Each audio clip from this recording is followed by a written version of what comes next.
इस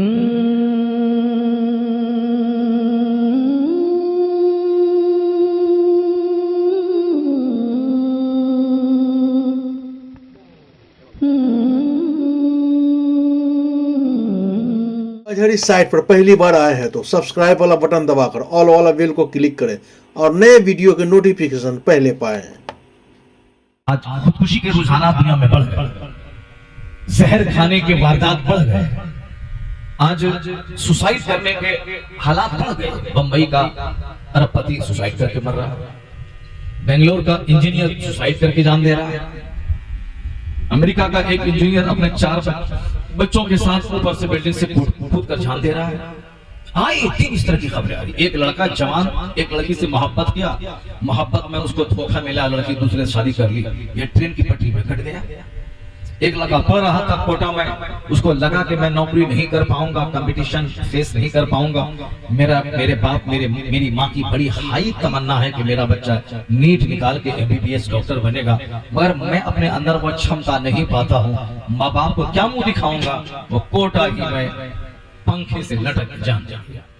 जब वहां पे वो अपना नफ्स को मारना नहीं होगा, फिर नजर माल पे रहेगा मुरीदों पे कि मुरीद को मुझसे तकलीफ ना हो जाए ताकि मेरी आमदनी घट न जाए, मेरा मुरीद मुझसे नाराज ना हो जाए ताकि मेरी आमदनी ना घट जाए। लानत है उस सोच पर जो सोच अपने मुरीदों से पैसा लेके पेट पालने वाली सोच हो। अपने बच्चों को पढ़ाओ, मुरीद पीर बाप के बराबर होता है, बाप अपनी औलाद के सामने हाथ नहीं फैलाता है, औलाद अपनी मर्जी से बाप की खिदमत करे तो बाप वो अपने फर्जंद का डिसिप्लिन है, पर बाप की गैरत नहीं गवारा करती कि बेटे के सामने हाथ फैलाएं। गैरतमंद बाप मुसीबतों में रहते मगर बेटे के सामने हाथ नहीं फैलाता है। तो मुरीद पीर वो अपने मुरीदों का बाप होता है। पीर अपने मुरीद के सामने हाथ फैलाए। मैंने अपनी आंखों से देखा अभी 2 महीना पहले, हाँ अम्मी आपको याद कर रही थी, अब मुरीद मित्र निकाला 10,000 रुपए दे दिया, ये अम्मी को दे दीजिएगा। बस आप फला याद कर रहे थे, निकाला 10,000 रुपए, ये उनको दे दीजिएगा। यहाँ अम्मी याद कर रही थी, मम्मी याद कर रही थी। जब कुछ नहीं है कोई हुनर तो मम्मी की इज्जत बेच के पैसा तो लोगे। अपनी मुरीद की मम्मी हो गई, उस मम्मी ने सलाम कहा है, गरीब को तो सलाम कहना। अल्हम्दुलिल्लाह अल्हम्दुलिल्लाह अल्लज़ी फद्दला सय्यदना व मौलाना मुहम्मदन अलल आलमीन जमीआ वअक़ामहु यौमल क़ियामत लिलमुज़निबीन अल-मुतलव्विसीन अल-ख़त्ताईन अल-हालिकीन शफ़ीआ फ़सल्लल्लाहु तआला व सल्लम व बारक अलैहि व अला कुल्लि मन हुवा महबूबुन व मर्दियुन लदैहि सलातन तबक़ा व तदूम बिदवामिल मलिकिल हय्यिल क़य्यूम व अशहदु अल्ला इलाहा इल्लल्लाहु वहदहु ला शरीका लहु व अशहदु अन्ना सय्यदना व मौलाना मुहम्मदन अब्दुहु व रसूलुहु अम्मा बअद फ़अऊज़ु बिल्लाहि मिनश शैतानिर रजीम बिस्मिल्लाहिर रहमानिर रहीम क़द अफ़लह मन तज़क्का व ज़करा अस्म रब्बिही फ़सल्ला बल तुअ्थिरूनल हयातद दुनिया वल आखिरतु खैरुन व अबक़ा इन्ना हाज़ा लफ़िस सुहुफ़िल ऊला सुहुफ़ इब्राहीम व मूसा सदक़ल्लाहुल अज़ीम व सदक़ रसूलुहुन नबियुल करीम। एक बार मोहब्बत से दरूद पाक पढ़ें। अल्लाहुम्मा सल्लि अला सय्यदना व मौलाना मुहम्मद मअदनिल जूद वल करम व आलिहि व बारिक व सल्लिम सलातन व सलामन अलैका या रसूलल्लाह। जलसा अल्लाह के जिक्र करने की एक बड़ी सूरत है। कुरान शरीफ में मुख्तलिफ जगहों पे आया है कि या अय्युहल्लज़ीना आमनु ज़्कुरुल्लाह ज़िक्रन कसीरा, ऐ ईमान वालो अल्लाह का जिक्र खूब कसरत से क्या करो। एक जगह आया है कि वज़्ज़ाकिरीन वज़्ज़ाकिरात, अल्लाह को याद करने वाले मर्द और अल्लाह को याद करने वाली औरतें, अल्लाह ने उनके लिए बहुत बड़ा इनाम तैयार करके रखा है जन्नतुल फिरदौस की सूरत में। एक जगह आया है कि सब्बिहिस्मा रब्बिकल आला, अपने बुलंद व बाला बड़े रब की पाकी बयान किया करो। इस तरह से बेशुमार आयतें हैं जिसमें अल्लाह के जिक्र की ताकीद की गई है। नमाज जिक्र की सबसे बड़ी सूरत है। नमाज से फारिग होने के बाद हमेशा बंदे की ज़बान अल्लाह के जिक्र से तर रहनी चाहिए। किसी का चेहरा देखा खूबसूरत लगा बच्चा तो कहे माशा अल्लाह फतबारक अल्लाहु अहसनुल खालिकीन। सुबह नींद से बेदार हुए, मौत की शक्ल है नींद, बंदा नींद की हालत में मुर्दा की तरह हो जाता है। जब वो सुबह जगे तो सबसे पहले ये कहे अल्हम्दुलिल्लाहिल्लज़ी अहयाना बअद मा अमातना। तमाम तारीफ़ें अल्लाह के लिए जिसने हमें मौत देने के बाद फिर दोबारा जिंदा कर दिया, नींद के बाद फिर दोबारा जिंदा कर दिया। रात में बिस्तर पे सोने जाए तो कहे अल्लाहुम्मा बिइस्मिका व अमूतु व अहया। ए अल्लाह मैं तेरे नाम पे मरता हूँ, मैं तेरे नाम पे जिंदा होता हूँ। जब आदमी कपड़ा पहने बिस्मिल्लाहिर्रहमानिर्रहीम कहे, कपड़ा पहन के कहे अल्हम्दुलिल्लाहिल्लज़ी कसानी मा उबारी बिही औरती व अतजम्मलु बिही फी हयाती। जब आदमी आईना में चेहरा देखे तो कहे अल्लाहुम्मा कमा हस्सनत खल्क़ी फहस्सिन खुलुक़ी। जब बंदा बाजार जाए तो चौथा कलमा पढ़े, कई लाख नेकियां उसके नामे अमाल में लिखी जाएंगी। खाना खाए तो उससे पहले बिस्मिल्लाहिर्रहमानिर्रहीम कहे और खाने के बीच में या वाजिदो या माजिदो या रज़्ज़ाक़ो या अल्लाह का विर्द भी करता रहे। और खाने के बाद कहे अल्हम्दुलिल्लाहिल्लज़ी अतअमना व सक़ाना व जअलना मिनल मुस्लिमीन। अपने घर को देखे तो ये न बोले कि मैंने अपनी मेहनत से घर बनाया है। बंदा कहे कि हाज़ा मिन फ़ज़्ल रब्बी, मेरी मेहनतों का कोई दखल नहीं है, मेरे रब का फजल है। कोई भी नेमत मिले तो वो कहे अल्हम्दुलिल्लाह, सुभानअल्लाह, अल्हम्दुलिल्लाह, अल्लाहु अकबर कहता रहे। ये अल्लाह रब्बुल इज्जत का जिक्र है। अगर आपने हर काम से पहले हुजूर की सुन्नत के मुताबिक अगर आपने अल्लाह का नाम लिया या हुजूर ने जो दुआएं बताई हैं उन दुआओं को आप पढ़ा तो आपका शुमार कसरत से जिक्र करने वालों में हो जाएगा। जरा जोर से सब बोलिए सुभान अल्लाह। हाँ, गौर से मेरी बात सुनिए और सुभान अल्लाह अल्हम्दुलिल्लाह भी कहते रहिए ताकि नींद आपकी भाग जाएगी और गुफ्तगू आपको बहुत दिनों तक याद रहेगी। बेदिली के साथ आप सुनेंगे तो फौरन भूल जाएंगे, लेकिन अटेंटिवली अगर आप ध्यान पूर्वक तवज्जो से आप सुनेंगे तो बातें जिंदगी भर याद रहेंगी। बहुत सारी बातें ऐसी हैं जो हमने बचपन में सुनी थी अपने वालिद से और आज तक मुझको याद है। बहुत सारी बातें ऐसी हैं जिसको बचपन में हमने जलसों में सुनी थी और आज तक वो बातें मुझको याद है। जिस जमाने में कभी सोचा नहीं था कि खिताबत करूंगा, उस जमाने में खिताब सुनने के लिए जाते थे, 25-25 किलोमीटर दूर जाते थे। अभी आज इस छोटी सी महफिल में वाज सुनने के लिए हमारे मुखिया जी भी बेनीपुर से आए हैं। बेनीपुर जो सकरी के आसपास है। मैंने उनसे कहा मैं वहां जा रहा हूं, ये खाना और उससे फारिग होने के बाद अपनी कार ली और यहाँ चले। जबकि आजकल हर आदमी मतलबी है, 100 में 99 आदमी मतलबी है। एक कदम किसी का मतलब के बगैर नहीं उठता है। अगर आपसे उसको समझी लगाना है तो 50 बार सलाम ठोकता है वो। अगर अपने मकसद में नाकाम हो गया तो सलाम का जवाब देने में उसको बोझ मालूम होता है।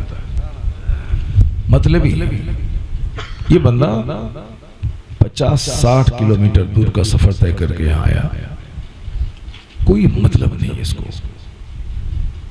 हमसे क्या मतलब हो सकता है इसको? न हमको उनसे संधि लगाना है, न उनको हमारे यहाँ को संधि लगाना है,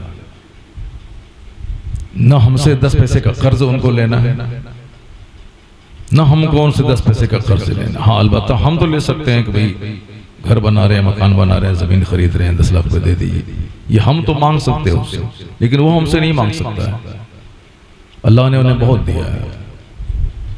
तो हमारा तो मतलब हो सकता है, अगरचे हमारा भी कोई मतलब नहीं है, लेकिन हो सकता है उनका कोई मतलब नहीं हो सकता है। इतना दूर सफर तय करके सिर्फ इसलिए आए हैं ताकि मैं हजरत की ज़बान कुछ दीन सीख लूं। सुभान अल्लाह, सुभान अल्लाह। ये है बेलौस दीन का काम। अपनी आखिरत सजाने के लिए, अपने गुनाहों को घटाने के लिए, नेकियों में इजाफा करने के लिए बंदा इतना लंबा सफर करके आया। तो मैं कह रहा था कि हर आदमी दुनिया, अक्सर आदमी दुनिया का मतलब ले, वो शख्स जो अल्लाह रब्बुल इज्जत का जिक्र करने का शौकीन है, वो शख्स महफिल मिलाद में आने को दुनियावी लालच से या दुनियावी रिश्ते से नहीं जोड़ता है, बल्कि वह शख्स इस महफिल को अपनी आखिरत सजाने का एक जरिया समझता है। अल्लाह से जिसको मोहब्बत है, अल्लाह के जिक्र से मोहब्बत है उसको, और अल्लाह तबारक व तआला जिस बंदे से मोहब्बत करता है उसको जिक्र की तौफीक अता कर देता है। उसकी जबान पे झूठ नहीं, उसकी जबान पे सच जारी हो जाता है। जब भी उसको मौका मिलता है वो फौरी अल्लाह रब्बुल इज्जत के जिक्र करने के लिए वक्त निकाल लेता है। मुअज़्ज़म और उनके भाई ने इतना बड़ा जलसा पिछले साल भी करवाया था, इस साल भी करवाया। कोई दुनियावी गर्ज नहीं, ना उसको इलेक्शन में उठना है, ना उसको प्रधान बनना है, ना उसको समिति बनना है, ना उसको मेंबर बनना है। कारोबार है, कलकत्ता में अपना कारोबार करना है उसका।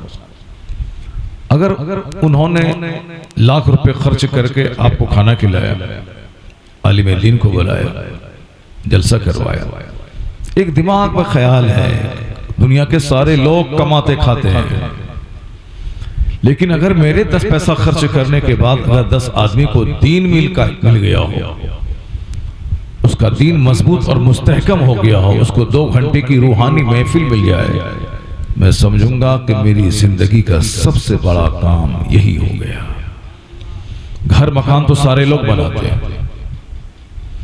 घर मकान तो सारे लोग बनाते हैं। आजकल घर मकान बनाना कोई बहुत बड़ा काम नहीं, मिट्टी का एक भी घर नजर नहीं आएगा, और धीरे धीरे वो काम हो रहा। आपके गांव में, झगड़ा में, आज से 50 साल पहले पुख्ते का घर गिनती के चंद होंगे, फूस के घर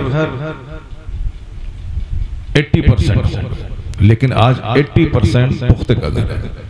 मुमकिन है कि 100% हो, हर जगह ऐसा ही है। खुद मेरा गांव बहुत पिछड़ा था, मुसलमानों का बहुत बड़ा गांव, कई हजार की आबादी, एक भी देवबंदी वहाबी वहां नहीं है, सारे लोग सुन्नी बरेलवी, और कोई गैर मुस्लिम मुसलमान के बीच में घर उसका नहीं है। खालिस पूरी आबादी मुसलमानों की और पूरी आबादी सुन्नी बरेलवी की। एक आदमी भी गलती से वहां कोई देवबंदी आके नहीं बसा। खूब महफिल मिलाद होती है, खूब सुबह सवेरे 5-6 मस्जिदें हैं, सलातो सलाम की आवाजें आती हैं। हमारा गांव पिछड़ा हुआ था, यानी माली एतबार से, मगर आज जिस गली से गुजर जाए हर तरफ मकान ही मकान नजर आता है। जो कल मेरे गांव में मेरे घर में गाय चराता था, वो सब के सब शानदार बिल्डिंग में आराम कर रहे हैं। क्योंकि हम लोगों के पास 2-4-10 बीघा जमीन थी, तो हमेशा काम करने वाले लोग रहते थे। तो जिन लोगों ने बचपन में हमको अपनी गोद में खिलाया, जो लोग हमारी गाय को चराया, जो हमारे खेत में काम करते थे, आज वो सब के सब शानदार महल में आराम कर रहे हैं। मैं ये कह रहा हूं इसीलिए क्योंकि आज हमारे नौजवानों के दिमाग में एक जुनून छा गया है कि कुछ भी हो, मुझको कमा के घर बना लेना है, मुझको कमा के बुलेट खरीद लेना है, मुझको कमा के कार खरीद लेनी है। यानी ये बंदा समझता है कि कार खरीदना बहुत बड़ा काम है, मकान बनाना बहुत बड़ा काम है।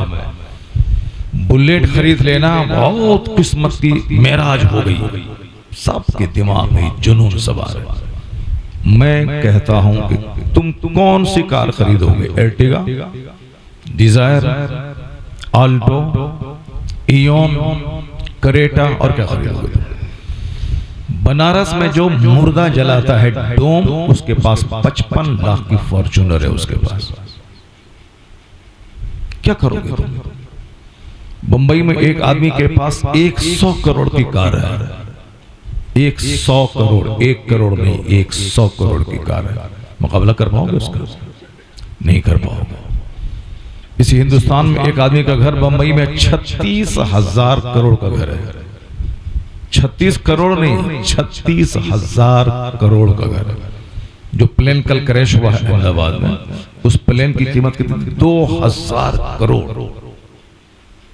2000 करोड़, 2 करोड़ नहीं, 200 करोड़ नहीं, 2000 करोड़। ये भी शायद मैं कम बोल रहा हूं। एक बंदा इसी हिंदुस्तान का है जो अमेरिका में एक छोटा सा रेस्टोरेंट खरीदा है, होटल। आज से कई साल पहले 4000 करोड़। सुनते रहिए आप, 4000 करोड़।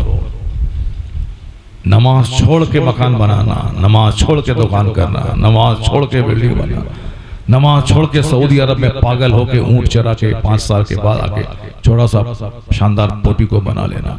अहो पान चबा चबा के पूरे कपड़ा को लाल करके मैंने तरक्की हासिल कर ली, मैं कामयाब हो गया, मैं बहुत बड़ा काम कर लिया। बड़ा काम वो नहीं है जो तुमने कर लिया। तुम्हारे पास जितनी प्रॉपर्टी है, सारा गांव की प्रॉपर्टी बेच डालो, फिर भी एलन मस्क की तरह प्रॉपर्टी नहीं हो पाएगी। इतने 1000 खरब रुपए की प्रॉपर्टी उसके पास मौजूद है। पूरी दुनिया के 800 करोड़ लोगों का और 225 ममालिक में सबसे ज्यादा मालदार आज के डेट में एलन मस्क है, जो ट्रंप के साथ में घूमता फिरता रहता है।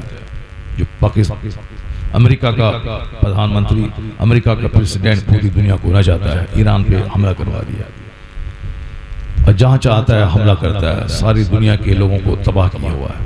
उसके साथ में घूमता है एलन मस्क। अब एलन मस्क कहता है कि तुमको मैं महाभियोग ला करके तुमको मैं हटा दूंगा, क्योंकि तुम्हारे इलेक्शन में हमारा कई 1000 करोड़ रुपए खर्च हुआ है। ये 1000 करोड़ का हम लोग तो 1 करोड़ का मुंह नहीं देख पाते हैं। अगर 1 करोड़ रुपए हो गया होगा, मगर एक साथ नहीं है ना। आज 20,000 मिल गया, कल 25,000 में, कल 50,000 मिल गया, घर में लगा दिया, खाना खा लिया, कपड़ा खरीद लिया, इलाज करवा दिया, गाड़ी खरीद ली। एक साथ में 1 करोड़ रुपए अगर हो जाए तो वो होगा ही नहीं, देख ही नहीं पाएंगे। 10, 20, 25 लाख तो हो सकता है, मगर 1 करोड़ नहीं। यहाँ 1000 करोड़ की बातें करते हैं काफी, कई 1000 करोड़। मैं सिर्फ आपसे कह रहा हूं, आप अगर चाहते हैं कि मैं घर बना के बहुत बड़ा काम कर लिया, जीरो है। अगर आप चाहते हैं कि मैं बुलेट और आल्टो खरीद के मैंने बहुत बड़ा तीर मार दिया, कुछ नहीं किया आपने। क्योंकि आपके मुकाबले में काफिरों को अल्लाह ने इतनी दौलतें दी हैं साहब, महंगी कारें, महंगे बंगले, बड़े मॉल, मार्केटिंग कॉम्प्लेक्स, बड़ी फैक्ट्रीज, सुन के बंदा दंग रह जाता है।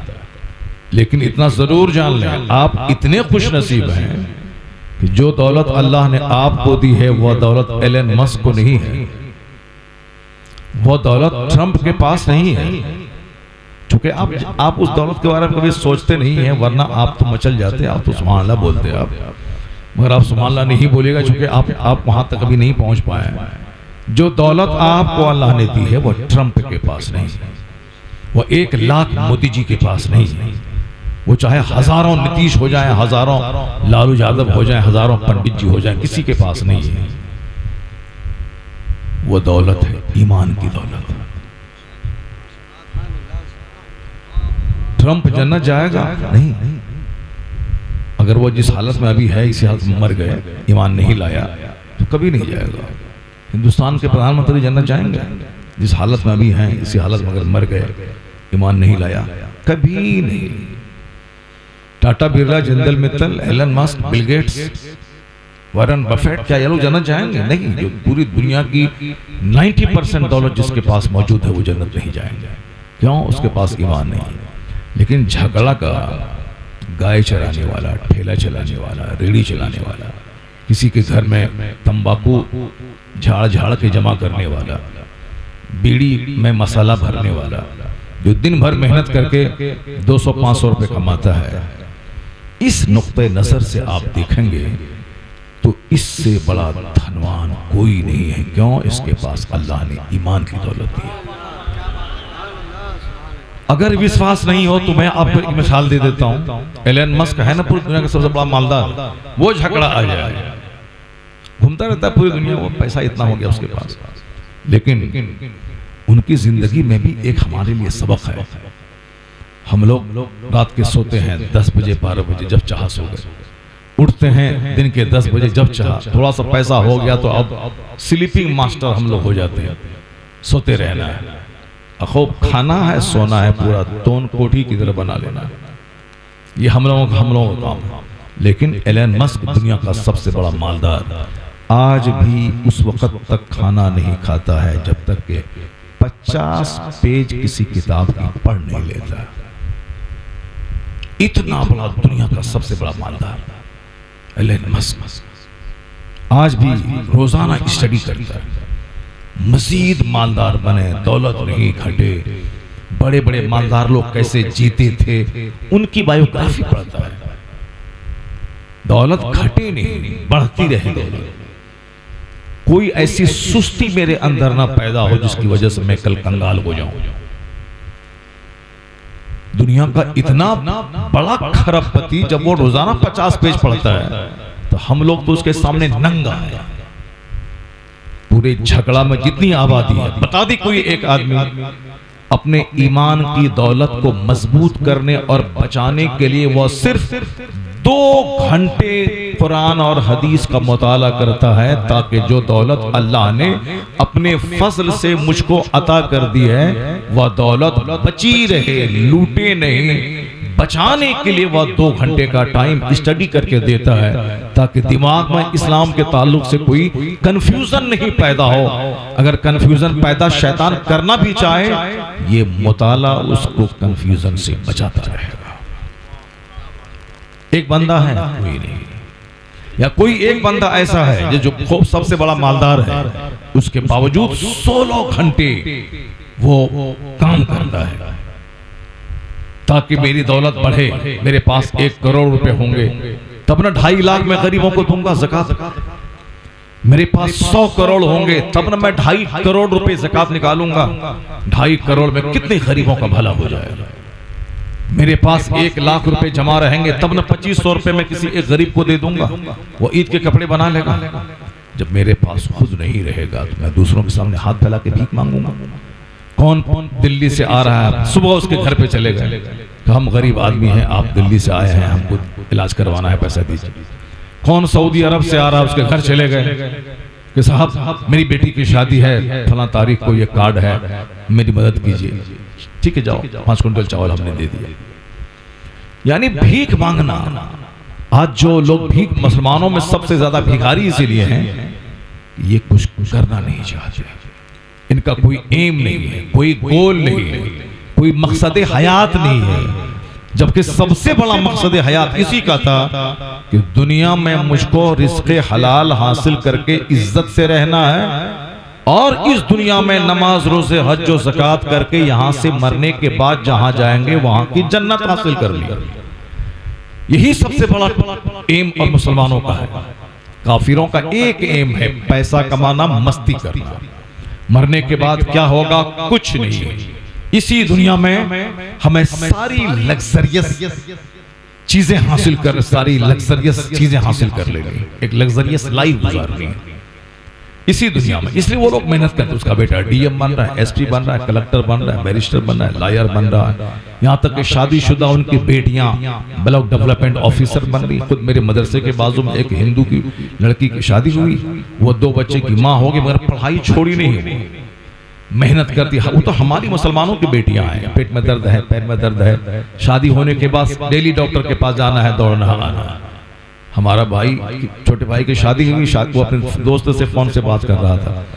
दोस्त बोला कहाँ जा रहे हो? कहा डॉक्टर के पास जा रहा हूँ। कहा बस अब डॉक्टर शुरू हो गया। यानी 4 दिन पहले उसकी शादी हुई थी और 4 दिन के बाद क्या कह रहा है? अब डॉक्टर शुरू हो गया। यानी औरतों को क्या करना है? बस वही है, सीने में दर्द हो गया, पेट में दर्द हो गया, यहाँ दर्द, यहाँ गैस फंस गई, जैसे तैसे जीती है वो। और अब क्या करे? शौहर बेचारा मरता क्या नहीं करता। अब बीवी है, इलाज तो कराना पड़ेगा। वो तो कोई खबीस मर्दूद होता है जो बीमार पड़ने के बाद ससुराल भेज देता है, जाओ अपने बाप के पास। वो खबीस मर्दूद है वो।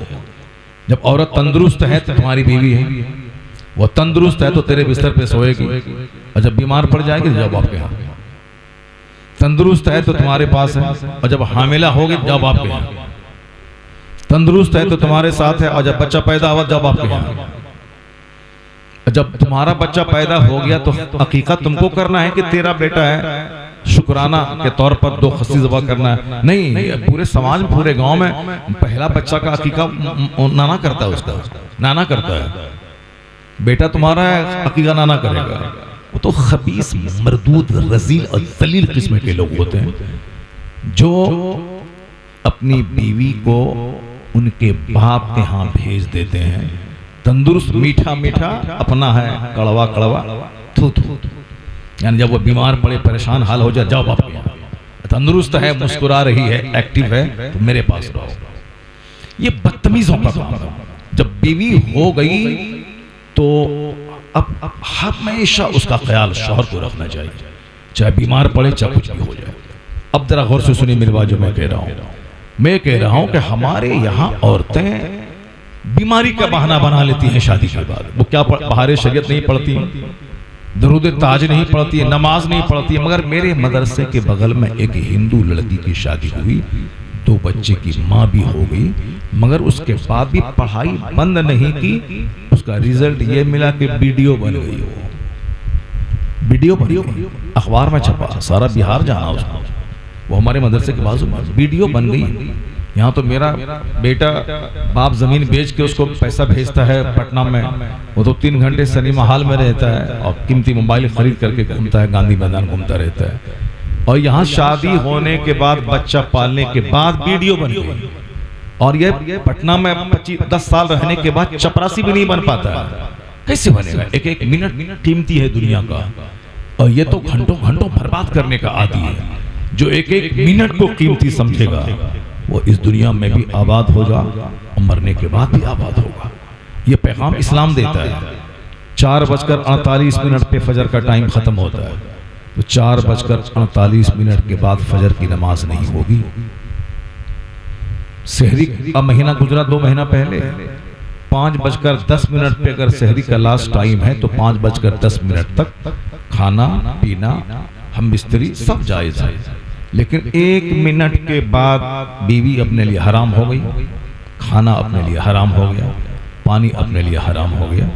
1 मिनट पहले हलाल, 1 मिनट के बाद हराम।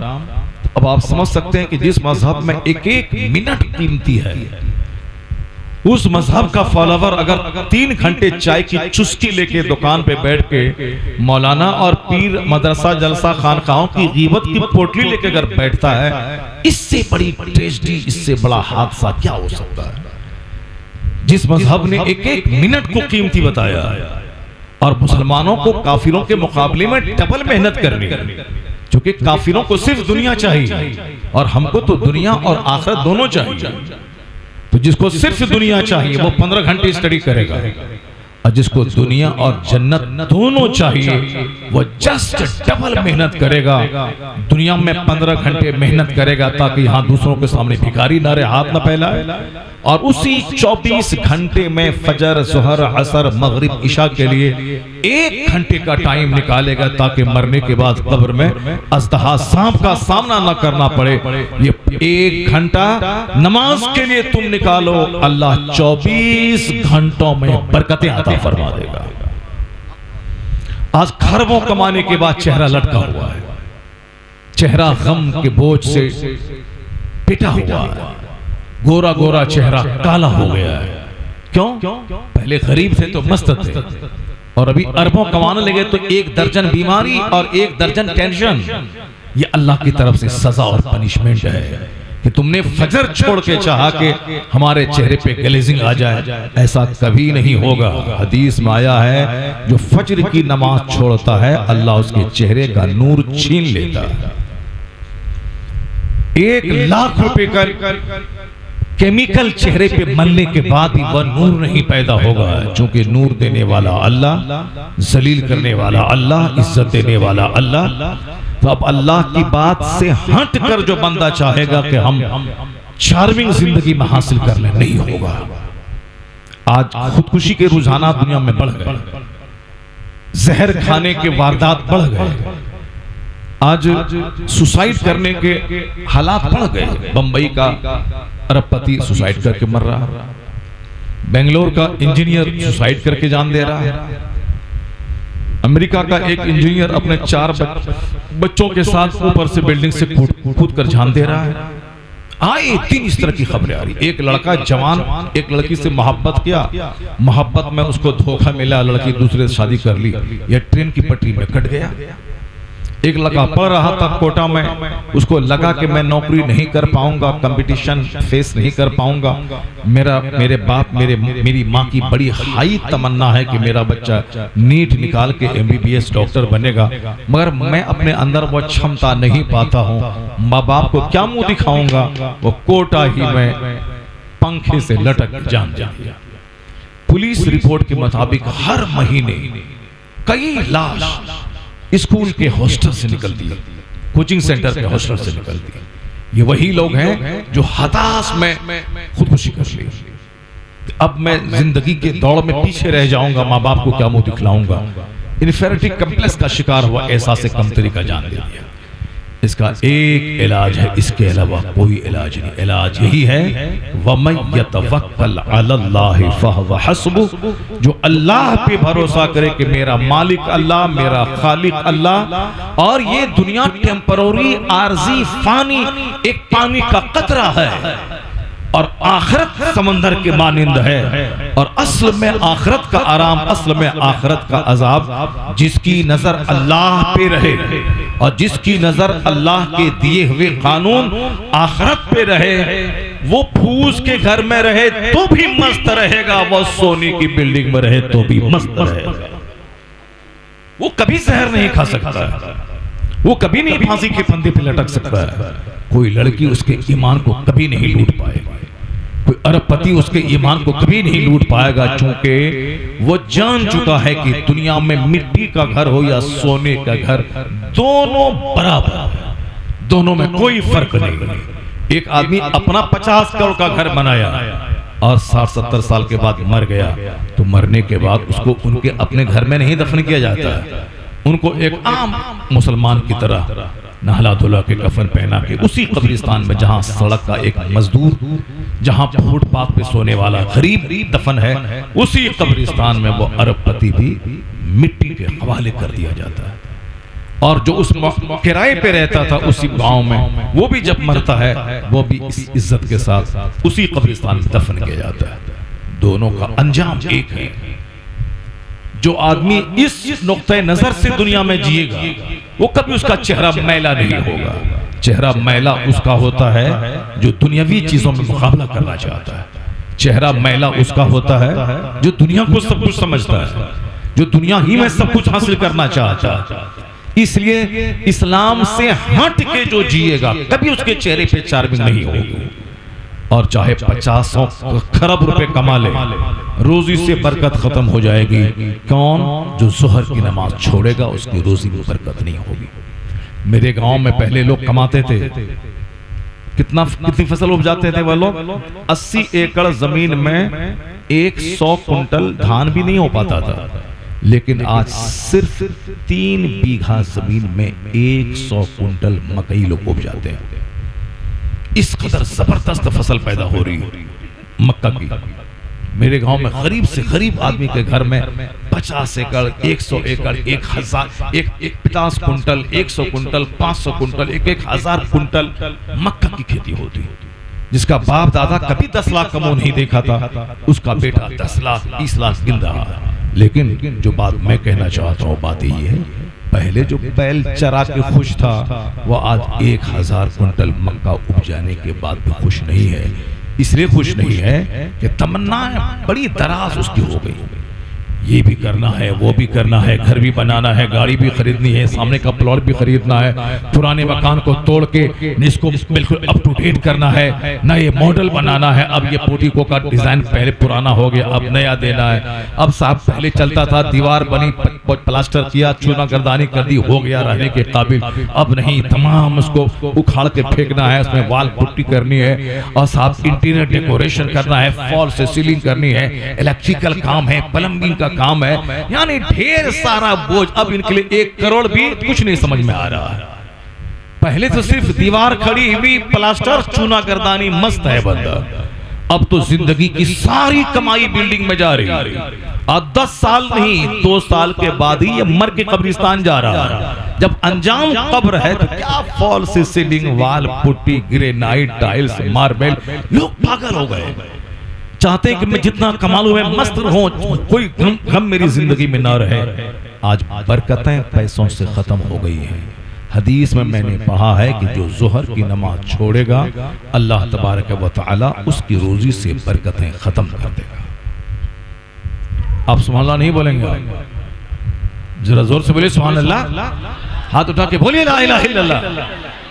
मैं इसीलिए बोलवा रहा हूं क्योंकि मेरी बात आप नहीं सुनेंगे, आपको नींद आ गई। मेरी बात को गिरह बांध के आप रख लें, इससे हट के कोई बात नहीं है। किसकी बात है? अल्लाह से बड़ा कौन है दुनिया में? रसूल पाक से बड़ा कोई दानिश्वर हो तो बताइए, कोई नहीं है। सबसे आला व औला हमारा नबी, सबसे बाला व बाला हमारा नबी, सारे ऊंचों में ऊंचा समझिए जिसे, है उस ऊंचे से ऊंचा हमारा। जब सबसे ऊंचे हमारे मुस्तफा हैं तो उससे ऊंची किसकी बात हो सकती है?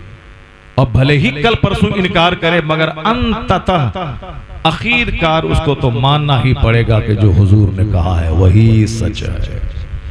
पहले खूब नाचेगा कूदेगा पैसा के जुनून में, नौकरी के जुनून में, पैसा के जुनून में। अब कौन चलता है इस्लाम पे, कौन चलता है हदीस कुरान पे? पहले खूब नाचता है, खूब कूदता है। पटना के बगल में जहानाबाद है, मैं वहाँ फर्स्ट फरागत के बाद 92 में मेरी फरागत हुई और 92 ही में 6 दिसंबर को बाबरी मस्जिद शहीद हुई थी। उस शहादत के बाद मैं IAS की तैयारी करने के लिए, चूंकि मैंने ग्रेजुएशन टॉप क्लास से किया था, इंटरमीडिएट मैट्रिक, तो हमारे सारे प्रोफेसर कहते थे तुम IAS बन जाओगे, तुम जाओ तैयारी करो। तो हम गए पटना की तरफ। पटना में जगह नहीं मिली मस्जिद वगैरह, तो खाने पीने का मसला हल हो जाए, तो उसी के बगल में है जहानाबाद, वहाँ हम चले गए। वहाँ जगह मिल गई, मस्जिद में रहते थे, खाते पीते थे और नोट्स वगैरह की तैयारी। पटना आना जाना आसान था, बगल में पटना है, तैयारी करते थे। लेकिन मगर वही जुमा की तकरीर, तीजा की तकरीर, 40वां की तकरीर, शादी की तकरीर, वो तकरीर का जुनून दिमाग में जब छा गया तो IAS बनने वाली चाहत जो है वो घट गई।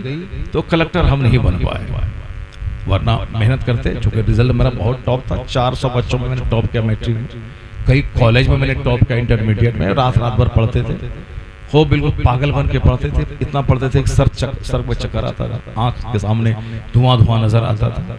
इतनी मेहनतें करते थे।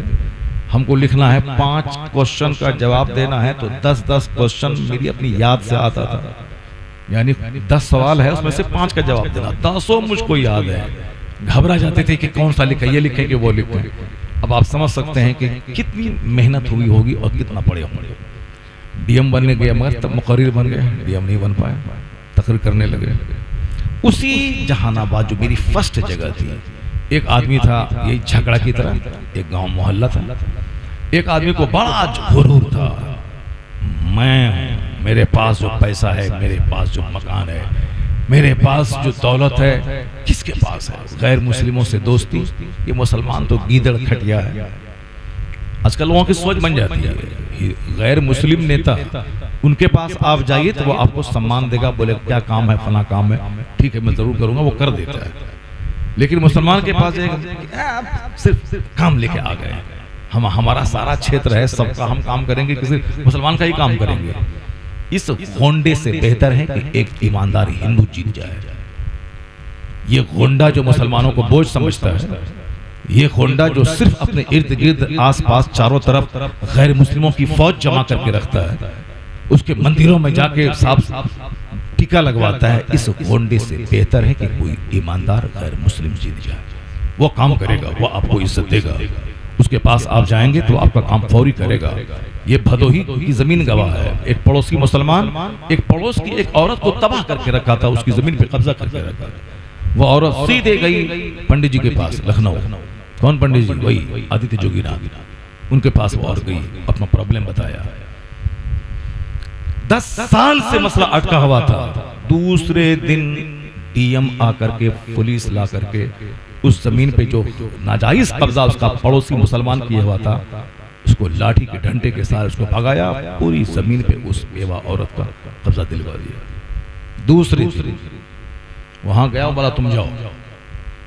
फौरन फोन किया वहां के डीएम को, इस मैटर को तुम सीरियसली देखो इसको। वो फौरन उसको देखा, कागजात वगैरह देखा, उसके बाद कहा कि ये औरत ये नाजायज कब्जा किया हुआ है, इस बेचारी औरत को परेशान कर रहा है। इतना डंडा मारा कि उसका पूरा घर खाली करवाया, उसके बाद उसको दिलवाया। यही काम अगर किसी मुसलमान के पास चली गई होती, वो लटका दिया होता। किसी कीमत पे कभी नहीं करता होगा। हम तुमको अपने कौम के नाम पे वोट दें और तुम सारा काम गैर मुस्लिमों का करो और हमको तुम जलील समझो, और जब काम लेके जाएं तो दुत्कार के भगा दो। इससे बेहतर, इसलिए राजनीति करना छोड़ दीजिए आप। यही मैं पूरे हिंदुस्तान में और पूरे बिहार में घूम घूम में ही कह रहा हूं। दूसरे नेताओं का तलवा चाटना, उसका कपड़ा धोना, उसके कपड़े में प्रेस करना, उसके डेड़े पे एमएलए फ्लैट जाके सोया रहना, ये सारा काम छोड़ दो। कसम खा लो कि मैं जमीन बेच दूंगा मगर मैं अपने बच्चों को पढ़ाऊंगा।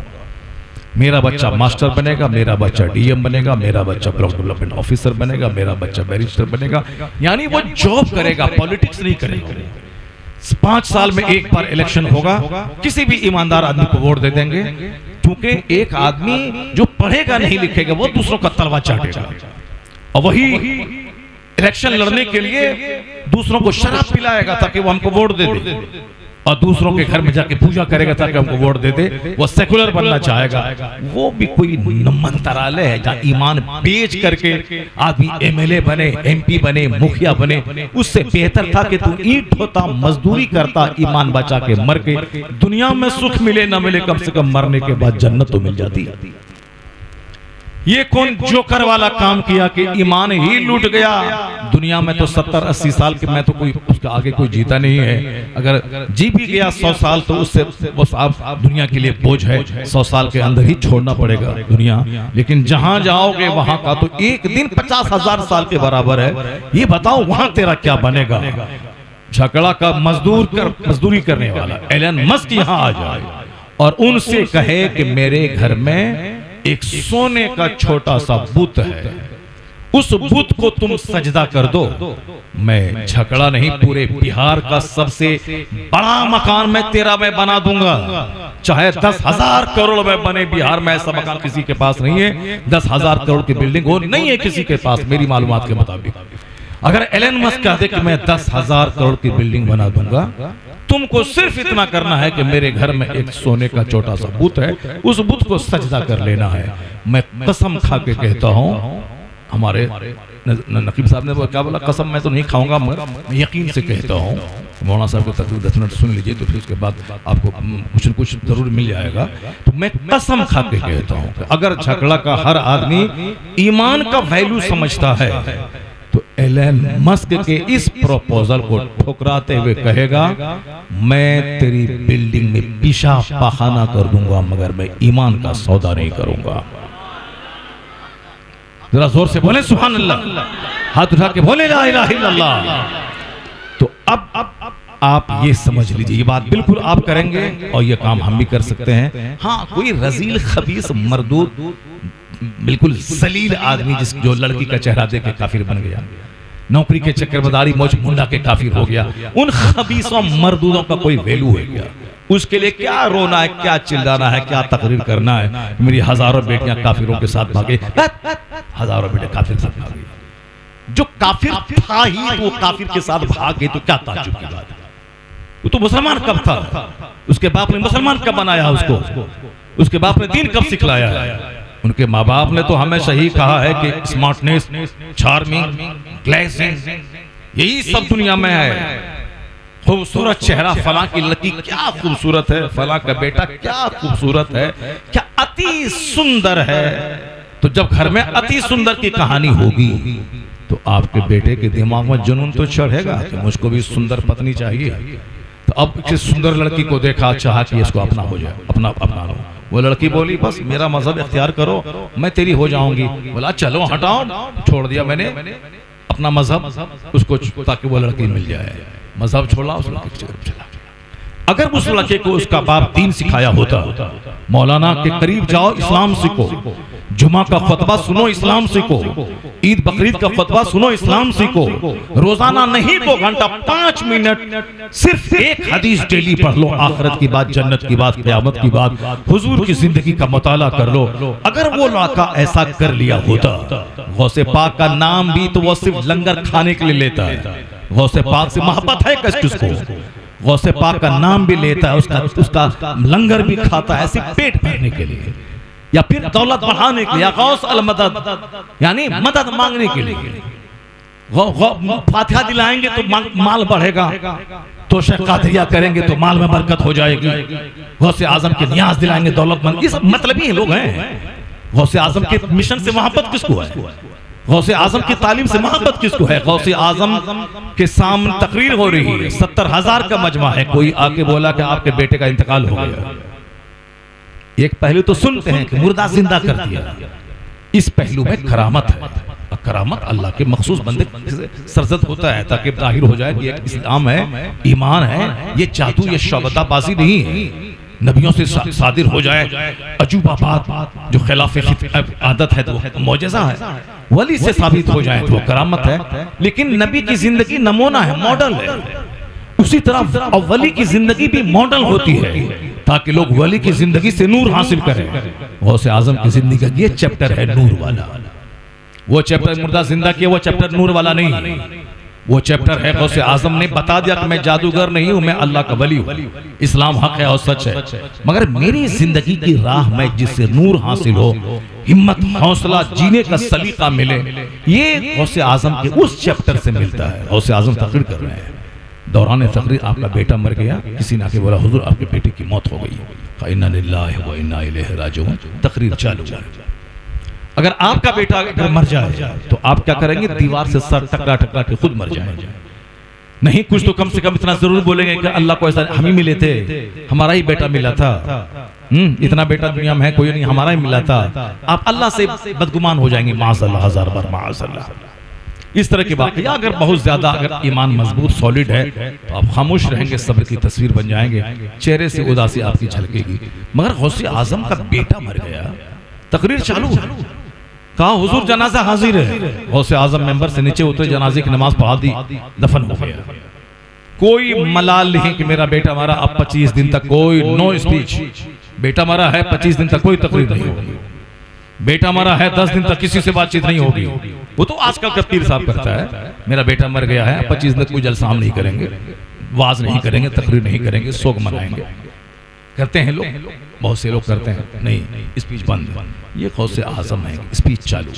किसी ने पूछा कि हुजूर बेटा मर गया और आप दिन की तबलीग कर रहे हैं, कोई मलाल आपके चेहरे पे नहीं है? गौसे आजम ने कहा मैं क्या मलाल अपने चेहरे पे रखूं, हर पैदा होने वाला मरने के लिए ही पैदा होता है, हर पैदा होने वाला मरने के लिए ही पैदा होता है।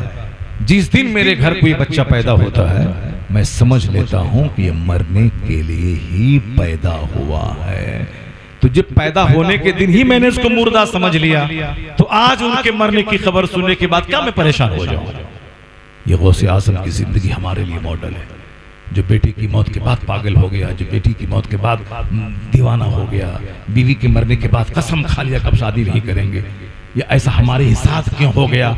जो इस्लाम नहीं जानता है, वो जो इस्लाम जानता है वो तो यहाँ तक जानता है जब सारे पैगंबरों के सरदार आकाए दो जहां अलैहिस्सलाम का बेटा उनकी गोद में दम तोड़ गया, उनका अपना नवासा मर गया, सैयदा ज़ैनब का बेटा। तो आपकी आंख में आंसू थे, मगर आपने ज़बान से कुछ ऐसा नहीं कहा जिससे कि लगे कि अल्लाह की मर्जी के खिलाफ उसका रोल जा रहा है। यहाँ तक कि आपके बेटे इब्राहिम का जब विसाल हुआ तो आपने जुदाई में कहा था कि इब्राहिम, मैं तेरी जुदाई से मगमूम हूँ, इन्नी बेफिराक़िका लमहज़ून, मैं तेरी जुदाई से जरूर गमगीन हूँ, मगर मैं ऐसा कोई जुमला नहीं बोलूंगा जिससे मेरा खुदा नाराज हो जाए। क्या मतलब? तेरी जुदाई से, तेरी मौत से गम मुझको है, मगर मैं अल्लाह के फैसले पर मुतमईन हूँ। ये हर मुसलमान को होना चाहिए कि मैं अल्लाह के फैसले पर मुतमईन हूँ। ये है नूर, जो आदमी थोड़ी सी मुसीबत आई या तो काफिर हो जाता है, या थोड़ा सा सुख आया काफिर हो जाता है, या थोड़ा सा सुख मिला फिर और बन जाता है, या थोड़ा सा दुख मिला अल्लाह से नाराज होके कुफ्र की तरफ चला जाता है। इन लोगों के लिए गौसे पाक की जिंदगी मॉडल है।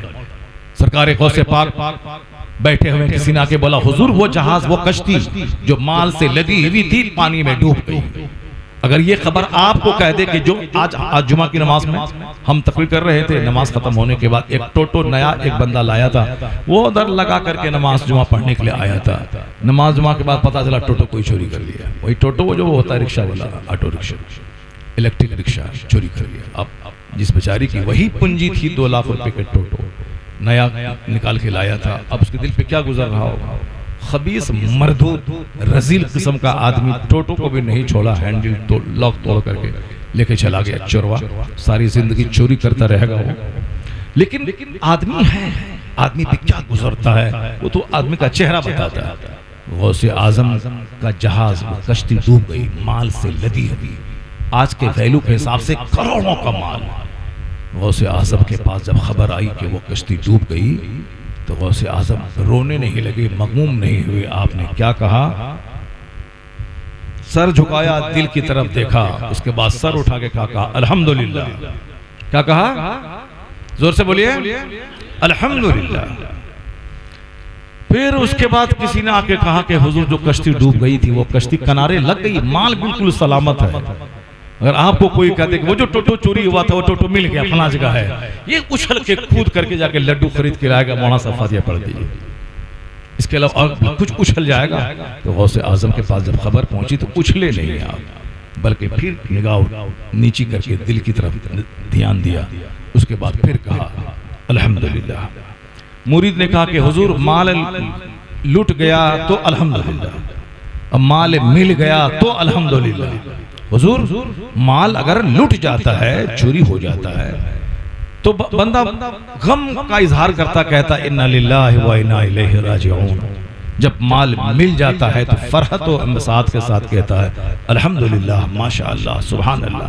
आप दोनों हालतों में अल्हम्दुलिल्लाह बोले। ये मेरी नजर है माल पे, गौसे आजम की नजर कहाँ है? जरा देखिए, हम लोगों का दिल चौपट है, लूट गया, अंधा हो गया। यहाँ नफरत, कीना, कुदूरत, घमंड, हसद, ये व्हाइट एंड व्हाइट पहने हुए हैं, पगड़ी व्हाइट, जुब्बा व्हाइट, वॉच के belt white, shoes white, socks white, यानी पूरा व्हाइट एंड व्हाइट, ताकि खूब खूबसूरत देखने में लगे। और यहाँ पे है हसद का पाखाना, घमंड का पाखाना, गुरूर का पाखाना, जलन का पाखाना, कुदूरत का पाखाना। उससे बेहतर था तुम काला कपड़ा पहन लेते, काला कपड़ा रहता मगर दिल उजला होता, क्योंकि इस्लाम इसी पे जोर देता है इन्नल्लाह ला यंजुरु इला सुवरिकुम व अमवालिकुम वलाकिन यंजुरु इला कुलूबिकुम व आमालिकुम। Allah does not see your external position, Allah does not see your face, Allah does not see your wealth, but Allah sees your heart, Allah sees your deeds, Allah sees your action। Allah नहीं देखता कि तेरे पास कितना माल है, तेरा चेहरा कितना खूबसूरत है, अल्लाह दिलों को, नीयतों को, तेरे आमाल को देखता है कि नीयत कितनी पाकीज़ा है, दिल कितना उज्जवल और चमकीला है। वाइट एंड वाइट है, बस आप सर पर लिबास है और सीने में घमंड, गुरूर, तफहुक और ताली का एक समंदर मौजूद है। मेरे से बड़ा कौन है? ये घमंड तुझे तबाह बर्बाद कर देगा। क्यों? हदीस में आया है कि वो शख्स जन्नत नहीं जाएगा जिसके सीने में राई के बराबर घमंड हो। राई तोड़ी, मिट्टी का छोटा सा जर्रा, उसके बराबर का सीने में घमंड है। ला यदखुलुल जन्नह मन कान फी क़ल्बिही मिस्कालु ज़र्रतिन मिन किब्र, जर्रा बराबर किसी के सीने में घमंड रहा तो वो शख्स जन्नत में दाखिल नहीं होगा। ये कौन कहते हैं? जन्नत के मालिक मुस्तफ़ा। मैं तो मालिक की कहूंगा कि वो मालिक के हबीब नहीं, महबूब व मुहिब में कोई मेरा तेरा। अकाल इस्लाम को जन्नत का मालिक कह सकते हैं क्योंकि अल्लाह तबारक व तआला ने अपने महबूब को बना दिया मालिक। अपने महबूब से इतना प्यार किया कि हम तो मालिक ही कहेंगे क्योंकि आप मालिक के हबीब हैं। बहुत सारे लोग एतराज करते हैं तो आला हजरत ने सारे एतराजात का जवाब इसी में दे दिया कि मैं तो मालिक ही कहूंगा कि हो मालिक के हबीब नहीं, महबूब व मुहिब में कोई मेरा तेरा। जरा गौर से सुनिएगा, जन्नत के मालिक ने कहा है कि राई के बराबर सीने में घमंड रहा तो जन्नत नहीं जाओगे। कोई बताशा लेके बैठा है, कोई शकरफला लेके बैठा है, कोई लोहबान लेके बैठा है, कोई अगरबत्ती लेके बैठा है, कोई दरगाह पे चादर लेके बैठा है, कोई फूल गुलाब का फूल लेके बैठा है, कोई लंगर लेके बैठा है। बस 10 रुपए का बताशा 10 करोड़ की मुरादें मांग रहे हैं। अगरबत्ती लोहबान सुलगा दिया 5 रुपए का, 50 खरब रुपए का प्लान लेके मजार पे अजमेर पहुंच गए हैं। लोहबान लेके बैठ गए तो लोहबान लेके बैठ जाओ, मुजाविर बन जाओ। इसलिए तो हमारा बच्चा मुजाविर बन गया। कोई फूल बेच रहा है, कोई चादर बेच रहा है, कोई अगरबत्ती बेच रहा है। दियोबंदी के बेटा कोई डीएम हो रहा है, कोई एसपी हो रहा है, कोई मुदर्रिस हो रहा है, कोई 50 किताबें लिखने वाला राइटर हो रहा है, कोई 100 कमरे का मदरसा बना रहा है, कोई हर गांव हर गली में 10-10 करोड़ रुपए की मस्जिदें बना रहा है। तो जिसका प्लान है मस्जिद बनाना है मुझको 100 बना रहा है, जिसका प्लान है कि मुझको 100 मदरसा बनाना है बना रहा है, जिसका प्लान है ITI सेक्टर में इंजीनियरिंग कॉलेज खोलना है कि ताकि लड़के M.Tech करें, B.Tech करें, वो बना रहा है। जिसका प्लान है कि हमें 1000 नहीं, हमें 1 लाख बच्चों को रखना है, नर्सरी, हायर सेकेंडरी, इंटरमीडिएट, वो कर रहा है। जिसका प्लान है कि हमें अगरबत्ती सुलगाना है, वो सुलगा रहा है। जिसका प्लान है लोहबान जलाना है, जला रहा है। जिसका प्लान है कि हम उस मौलवी साहब को दिखा देंगे निकाल करके, वो निकाल रहा है। जिसका प्लान है कि हम उसके जलसा को फलाप कर देंगे, वो फलाप कर रहा है। जिसका निचला जलील किस्म का गंदा सड़ा हुआ प्लान हो, वो सड़ा हुआ प्लान हासिल कर रहा है। और जिसका बड़ा बड़ा प्लान है वो अपना बड़ा बड़ा काम कर रहा है। मैं ये नहीं कहता कि अगरबत्ती जलाना हराम है, मैं ये नहीं कहता कि चादर चढ़ाना हराम है, मैं ये नहीं कहता कि मजार शरीफ पे बताशा और शकरफला लेके जाना हराम है, मगर ये कहता हूं इतना छोटा काम क्यों कर रहा है तुम? गरीब नवाज पैदा हुए ईरान में, ईरान छोड़ दिया, 25 साल इल्म हासिल किए, 30 साल अपने मुर्शिद उस्माने हारूनी का बिस्तर ढोया, फिर उसके बाद हिंदुस्तान आ गए, अपना पैदाइशी वतन छोड़ दिया। बाप दादा परदादा का प्यारा वतन, अपने वतन की मिट्टी से प्यार होता है, उस मिट्टी को छोड़ा हिंदुस्तान में आ गए। यहाँ गालियां सुनी, खाने पीने की तकलीफ उठाई, रात भर सजदा किया, दिन भर गालियां सुनी, उसके बाद क्या देके गए? 90 लाख मुशरिकों को ईमान की दौलत देके दुनिया से चले गए। ये प्लान ये था, ये प्रोजेक्ट था उसका, जिन्होंने अपना वतन छोड़ा था कि यहाँ इस्लाम का गुलशन लहराए, वतन छोड़ा था कि यहाँ करोड़ों सीनों में इस्लाम का नूर दाखिल हो जाए। छोटा सा प्लान, छोटा सा घर, छोटा सा मकान, छोटी सी दुकान, बस अब आपस में लड़ाई झगड़ करके उसके मस्जिद को रुकवा देना है, उसके मदरसे को रुकवा देना है, उसका जलसा फलाप करवा देना है, उस जलसे में 5 आदमी को जाने नहीं दे रहा है। क्या सड़ा हुआ काम करता है यार, यह सारा सड़ा हुआ काम सुन्नियों के मुकद्दर में रह गया है।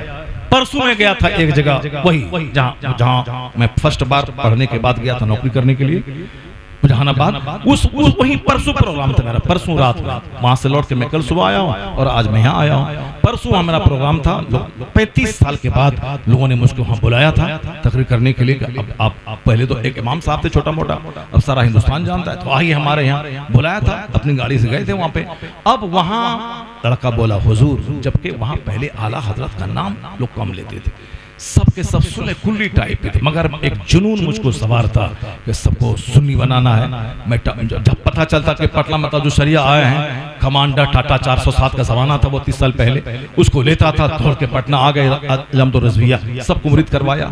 कई टीम उर्स रजवी के मौके पर लिया, 20 25 30 लोगों को लिया, बरेली शरीफ चले गए, सबको ताजुल शहर से मुरीद करवा दिया।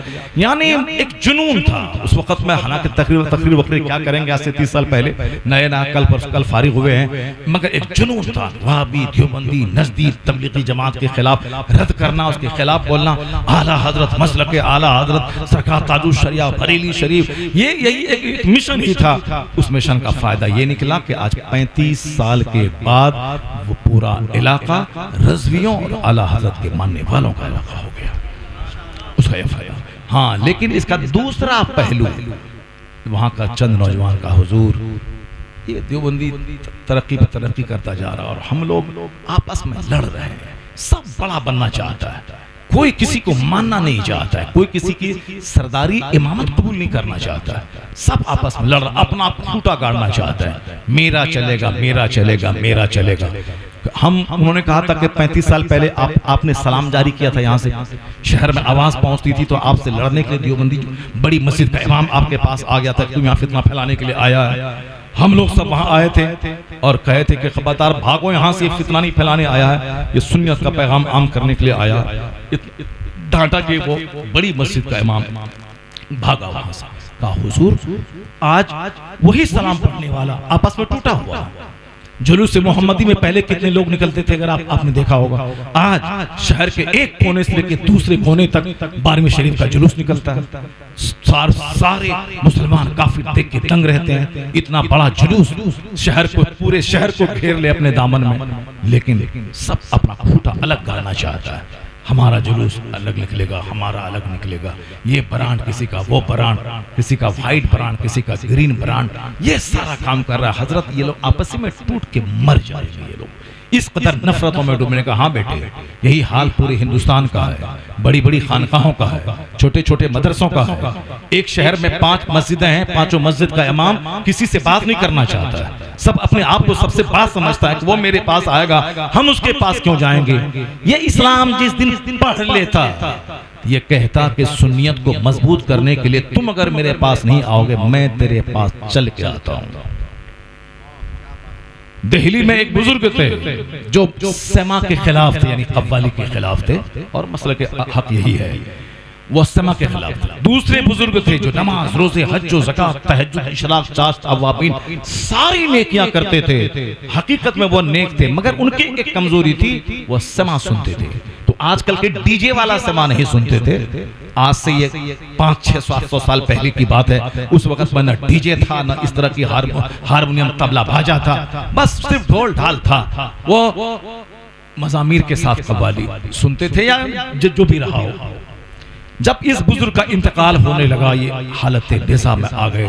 दिल्ली के बड़े बड़े गयूर उलमा, मुत्तकी, परहेजगार अवाम सब मिलने के लिए आने लगे। उसी मिलने वालों में वो बुजुर्ग भी थे जो मुत्तकी, परहेजगार, चाश्त, अवाबीन सब करने वाले थे, मगर समा सुनते थे, कव्वाली सुनते थे। वो आए, खादिम से कहा कि फलां, खादिम ने कहा कि हुजूर फलां शख्स, वहाँ कोई मामूली आदमी नहीं था, वो जो एक कमजोरी थी लेकिन बहुत मजबूत दबंग आदमी, वली आदमी थे। उसने कहा कि हुजूर फलां शख्स आपसे मिलने आए। कहा कि मैं उनसे मिलना नहीं चाहता हूँ, क्योंकि वो समा सुनते हैं, मैं उनसे मिलना नहीं चाहता हूँ। क्या मुत्तकी, क्या परहेजगार, ये मोहब्बत अल्लाह के लिए, नफरत भी अल्लाह के लिए। यहाँ तुम्हें जमीन जगह दुनिया का मसला हो, ये खबीस मरदूद देवबंदी के पास बरेलवी के खिलाफ बातें बोल देता है। खुद हमारे मदरसे में सेंटर पढ़ता था एग्जामिनेशन का, और आखिरी दिन हम सारे सब नजदीक वहाबी देवबंदी सब बच्चे पढ़ते थे, आकर के मिठाई लाते, मिलाद पढ़ते, थोड़ी देर वाज़ नसीहत करते, इंपॉर्टेंस ऑफ एजुकेशन पे बात करते, फिर खड़े होकर सलाम पढ़ के तबरुक बांटते। इसको अपने ही बरेलवी कहलाने वाले, ताजुल शरिया का मुरीद कहलाने वाले, इसने देवबंदी मौलवी के सामने जाकर दिखा दिया कि ये बरेलवियत का प्रचार कर रहा है। एग्जामिनेशन और फातिहा और समझाने के आड़ में बरेल प्रचार कर रहा है। उनको हाँ, अब वो जो है फौरन इसके खिलाफ हो गए। ऐसे खबीस मरदूद किस्म के लोग, सड़े हुए लोग सुन्नी सोसाइटी में मौजूद है, ऐसे लोग। और ये सड़ा हुआ उसी जहानाबाद मुसलमानों ने एक हथियार खरीदा था कि चलो ठीक है, मुसीबत के वक्त में गांव पे जब लोग हमला करेंगे, हम इस हथियार से जवाब देंगे। अब पूरा गांव वाला सीक्रेटली, कोई इसके बारे में किसी को इन्फॉर्म नहीं करेगा। मालूम है एक खबीस मर्दूद जाके थाने में मुखबरी कर दिया कि ये लोग आर्म खरीदा है और फला आदमी के घर में आर्म छुपा हुआ है, जबकि सारे लोगों ने आपस में तय किया था कि 1000 दुश्मनी हो जाए लेकिन इसको डिस्क्लोज नहीं करना है, इसको ओपन किसी के सामने नहीं करना है। मगर वो खबीस मर्दूद उन्होंने ओपन किया, थानेदार को बोला, थानेदार रात के वक्त में रेड किया घर में, चारों तरफ से घर को घेर लिया और उसके बाद पूरे घर की खुदाई शुरू कर दी। कहाँ है वो मशीन गन, कहाँ है, नहीं मिला सामान। वो आदमी से जब मेरी मुलाकात हुई, कहा हजरत इस मर्दूद ने तो मुझको जेल में सड़वा ही देता, मगर 3 दिन पहले मेरे दिमाग में एक बात आई कि ऐसा हो सकता है, इसलिए मैंने इसको दूसरी जगह ट्रांसफर कर दिया था। जब देखें कैसे सड़े हुए लोग, कैसे खबीस मर्दूद किस्म के लोग सुन्नी सोसाइटी में हैं। मैं दिखा दूंगा, मैं बता दूंगा, मैं ऐसा कर दूंगा। और उधर क्या जो पिछड़ी जाति के लोगों को बैठने नहीं देते थे, वहां इत्तेहाद का नारा, वहां इत्तेहाद का नारा है कि हम एक हो जाए, बटोगे तो कटोगे। जो यहूदी नसरानी को काफिर कहता है, कुरान शरीफ की ज़बानी सुनिए कुरान क्या कहता है, वक़ालतिल यहूदु लैसतिन नसारा अला शै, यहूदी कहते हैं नसारा 0/0 कुछ नहीं, काफिर है। वक़ालतिन नसारा लैसतिल यहूदु अला शै, सूरह बकरा में पहले पारे में है, नसरानी कहते हैं यहूदी काफिर, यहूदी कहते हैं नसरानी काफिर, यानी क्रिश्चियन कहते हैं यहूदी काफिर, यहूदी कहते हैं क्रिश्चियन काफिर। यह दोनों एक दूसरे को काफिर कहते हैं। और यहूदी 50 लाख यहूदी को अकेले हिटलर ने ज़बह कर दिया जर्मनी में। कहीं जगह नहीं मिली तो फिलिस्तीन के मुसलमानों ने उसको मुंह छुपाने की जगह दी। आज वही फिलिस्तीनियों को ज़बह कर रहा, उनके बच्चों, उनकी औरतों को जिसने पनाह दिया उसी को। इस कदर घटिया और सलील कौम है ये यहूदी। लेकिन मैं जो कह रहा हूं उसको गौर से सुनिएगा, ये दोनों एक दूसरे को काफिर कहते हैं और जब मौका मिलता है तो एक दूसरे को ज़बह कर देते हैं। उसका सबूत first world war, second world war के मौके पर 50 लाख यहूदियों को हिटलर ने ज़बह कर दिया। 50 लाख यहूदियों, इन लोगों को जब भी मौका मिलता है एक दूसरे को ज़बह कर देते हैं। लेकिन आज फिलिस्तीन को मिटाने के लिए ये दोनों यहूदी नसरानी एक हो गए हैं। अमेरिका का यहूदी नसरानी और फिलिस्तीन और इसराइल का यहूदी, ये दोनों चट्टा बट्टा एक होकर मुसलमान को लड़ाने मिटाने के लिए एक हो गए। शर्म नहीं आती उन अरब के मुसलमानों को जिस अमेरिका ने कभी सद्दाम हुसैन को मरवाया, पहले ईरान सद्दाम का साथ देके ईरान से लड़वाया, फिर बाद में ईरान का साथ देके सद्दाम को ज़बह करवाया। उसी अमेरिका ने कर्नल कज़ाफ़ी जैसे शेर को ज़बह करवाया। उसी ने अरब ममालिक के शाह फैसल जैसे बादशाह को मरवाया। और ये सारे जो समझ रहे हैं कि हम जो बोलेंगे तो हमारा मुल्क खतरे में पड़ेगा, मेरी कुर्सी जाएगी, आज हो या कल तो तेरी कुर्सी तो जाएगी। इसलिए जाएगी कि चूंकि वो कभी तुमको पिनपने नहीं देगा। उसका मकसद ये है इस्लाम दुश्मनी। अब रह गई बात अपना मकसद हासिल करने के लिए पहले तुमको तोड़ता है और उसके बाद एक का साथ देता है। वो समझता है कि हम शेर हो गए, अब उसको मिल करके उसको कमजोर करता है। फिर उसके बाद जब वो सोचता है कि अमेरिका मेरा बाप हो गया तो फिर ये इनके साथ मिलके उसको दबाता है। वो दोनों एक दूसरे को काफिर कहने वाला हमको मिटाने के लिए एक हो गया है। मुसलमानों को भी कसम खा लेना चाहिए कि तुम एक दूसरे के दुश्मन मुझे मिटाने के लिए एक हो गए।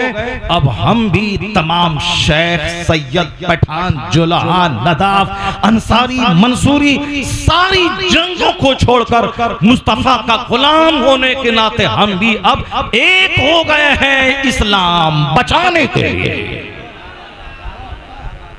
तुम एक हो गए इस्लाम को नुकसान पहुंचाने के लिए और हम और हम लगे हैं ये नदाफ, ये अंसारी, ये जोलाहा, ये शेख, ये पठान, ये धोबी, ये साफी, ये सब्जी फरोश, ये राइन, ये साहब चूड़ी हारा चूड़ी फरोश, इसमें तुम लगा हुआ है। एक हो जाओ, जिस तरह मस्जिद में आते हो एक सब में खड़े हो गए महमूद व अयाज, न कोई बंदा रहा न कोई बंदा नवाज। मस्जिद से मोहब्बत हो तब ना, इस्लाम से मोहब्बत हो तब ना, हुजूर के पैगाम से मोहब्बत हो तब ना। वो तो एक हिंदू औरत जो हिंदुस्तान की बड़ी पॉलिटिशियन थी, वो बोलती है I have been struck over again and again to see this indivisible unity of Islam. When the azan is sounded the worshippers are gathered, the peasant and the king stand side by side together. The best embodiment of democracy can be seen 5 times a day in the mosque. वो सरोजनी नायडू, हिंदू औरत, ऊंची जाति की औरत, पढ़ी लिखी औरत, वो क्या कहती है? मैं जब मुसलमानों की मस्जिदों में देखती हूँ हैरत में डूब जाती हूँ। बादशाह और किसान एक साथ खड़े होते हैं और सारे लोग कहते हैं अल्लाह इज द ग्रेटेस्ट, अल्लाह सबसे बड़ा है, अल्लाह अकबर। वहां कहते हैं जमहूरियत है कहां दुनिया में? जमहूरियत का शानदार नमूना 5 वक्त मुसलमान की मस्जिदों में देखने को मिल जाता है। The best embodiment of democracy can be seen 5 times a day in the mosque. मस्जिद में जुमा के दिन सारी अंदर की जगहें भर गई। शेख साहब सैयद साहब आखिर में आए, जहां लोगों की चप्पल खुली हुई है वहीं सैयद साहब खड़े हो गए, वहीं शेख साहब खड़े हो गए, वहीं पठान साहब खड़े हो गए। कोई फकीर अगर अगली सब में हिम्मत नहीं की है उसको उठा करके वहां जाके बैठ जाए, वो खुद से एहतरामन उठ के जगह दे दे अलग बात है, मगर कोई जबरन ऐसा कर नहीं सकता है। ये है मेरा इस्लाम। जहां चप्पल खोला है एक फकीर ने, वही एक राजा ने तौलिया बिछा के नमाज शुरू कर दी है। ये इस्लाम सिखाता है। और वो भी जानता है कि 50 साल से जो गैर मुस्लिम उसका भाई है, अगर वह निचली जाति का है तो उस कुएं में पानी नहीं भर सकता, उस गिलास में पानी नहीं पी सकता, और जहां बैठ जाए उसको धोया जाता है। यह अछूत हो गया। क्यों? यह लोग अपने मफरूजा हिसाब से यह लोग साफ वो अपने भगवान के सर की तरफ से पैदा हुए हैं और ये पांव की तरफ से पैदा हुआ है। ये एक हाइपोथेसिस, एक मफरूजा बना लिया उस आदमी ने। इसलिए इंसान में आपस में दुश्मनी और आदमी को हकारत की निगाह से देखता है। मगर मालूम है वही भंगी पाखाना ढोने वाला यहाँ जुमा के दिन आधा घंटा पहले कलमा पढ़ के मुसलमान होता है और नहा धो के मस्जिद में दाखिल होता है। 50 साल में जिसको अपनी कुर्सी पर बरहमन बैठने नहीं दिया, 50 मिनट के बाद जब वह भंगी नहा धोकर कलमा पढ़ के जुमा के दिन मस्जिद में दाखिल होता है, तो फिर वह भंगी कल का और आज का नया मुसलमान सैयद के बाजू में खड़ा हो रहा है, शेख के बाजू में खड़ा हो रहा है, एक सा पठान के बाजू में खड़ा हो रहा है, अगली सफ में इमाम के पीछे खड़ा है। जब देखता है उसके लोग कि 50 मिनट में वो सम्मान मिला कि जो भंगी था सैयद के बाजू में खड़ा है, उस 50 साल जिस मजहब में हम रहे उस मजहब के मानने वाले लोग पानी पी लें गिलास में तो उस गिलास को तोड़ देते हैं, हमको आदमी नहीं मानते हैं। और यहाँ 50 मिनट में वो सम्मान मिला, अगली सफ में जगह मिल गई। मालूम है ऐसे ही 200 करोड़ कलमा पढ़ने वाला दुनिया में नहीं हो गया। इस पॉइंट को देखा, 50,000 गैर मुस्लिम कलमा पढ़ के मुस्तफा के गुलाम हो गए। ये है वो जबरदस्त पैगाम मुस्तफा जाने रहमत का। तो जिस क्वालिटी को देखकर एक गैर मुस्लिम कलमा पढ़ रहा था और आज भी जिसका दिल जिंदा है पढ़ रहा है, आज उसी क्वालिटी को ये मुसलमान अपने हाथों से ज़बह कर रहा है। मस्जिदों में शेख और पठान की जंग, इलेक्शन के मौके पर अंसारी और नदाफ और जुलाही की जंग। साहब जंगें तो हैं, गुस्ताख रसूल है, वो हम आशिक रसूल है, ठीक है, लेकिन जो आशिक रसूल कहलाते हैं वो क्यों टूटे हुए हैं? इस खानकाह में, उस खानकाह में, इस बाप का बेटा, उस बाप का बेटा, इस नाना का पोता, उस दादा का पोता, उस नाना का उस नाना का नवासा, ये क्यों टूटे हुए हैं? ये क्यों आपस में टूटे हुए हैं? जब सब गौसे पाक के मानने वाले, आला हजरत के मानने वाले, गरीब नवाज के मानने वाले सिर्फ मोच और अपनी कुर्सी और चंद रुपए कमाने के लिए अपने चरागाह जो अपना मुरीदाबाद है ताकि मैं वहां जाऊं, और कोई हुनर तो है नहीं, डीएम एसपी तो है नहीं, राइटर तो है नहीं, खतीब तो है नहीं, मुसन्निफ तो है नहीं, हाफिज कुरान तो है नहीं कि तरावी सुनाए मेहराब में 2 लाख नजराने मिले और आराम से साल भर खाएं। यहाँ तो जाहिल दी गिरेट है, बाप मरा, बाप की गद्दी पे जाहिल बेटा बैठ गया। अब कोई हुनर तो है नहीं, ना खतीब है, ना मुदर्रिस है, ना मुसन्निफ है, ना डॉक्टर है, ना प्रोफेसर है, ना इंजीनियर है। क्या करेगा वो? मुरीदों को अपना समझेगा। चारा बाप का 1 लाख मुरीद है, अब दौरा के नाम पे जाना है, अब 10 रुपए 20 रुपए उन गरीब मजदूरों से लेना है। कभी ये नहीं बोलना है कि मैं तेरे घर में नहीं आऊंगा जब तक तू नमाज नहीं पढ़ेगा, मैं तेरे घर में उस वक्त कदम नहीं रखूंगा जब तक तेरे घर से टीवी नहीं हटेगी। नहीं, वो जानता है कि मैं बोलूंगा कि हमारी मुरीदी ही पे तोड़, हमारी बैत तोड़ देगा। जो नजराने मिल रहे हैं 2-4 पैसे सालाना, ये भी खत्म हो जाएंगे। इसलिए चाहिए सारे पीरों को वो इबादत में दिल लगाए, इशराक पढ़े, चाश पढ़े, रात रात भर 100 रकत नमाज़ें नफल पढ़े, हर 3 दिन में खत्म कुरान करे और रूहानी तौर पर मजबूत रहे।